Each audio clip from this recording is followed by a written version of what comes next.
Hello guys, আসসালামু আলাইকুম। আপনারা সবাই কেমন আছেন? আশা করি সবাই ভালো আছেন। দেখতে পাচ্ছেন আমাদের এখানে টাইলসের কাজ চলছিল। টাইলসের কাজটা খতম হয়ে গিয়েছিল। যে বাথরুমটা ছিল, বাথরুমটা করে নিয়েছি। দেখুন কত সুন্দর লেগেছে, সাদা টাইলস লেগেছে। দেখতে পাচ্ছেন, আপনাদেরকে পুরো বিল্ডিংটার কাজ দেখাবো। দেখবেন কত সুন্দর লেগেছে। ভালো লাগলে কমেন্ট করবেন। এখানে একটা সিঁড়ি হয়েছিল, দেখুন সিঁড়ি হয়েছে। দেখুন উপরে দুটো বাথরুম আছে। সিঁড়িটা কমপ্লিট হয়ে গেছে, বাথরুমও সব কাজও কমপ্লিট হয়ে গেছে।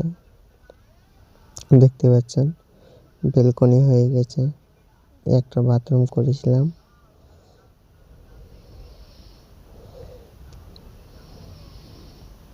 কত সুন্দর চমকাচ্ছে টালিগুলো, দেখুন বেলকনি হয়ে গেছে।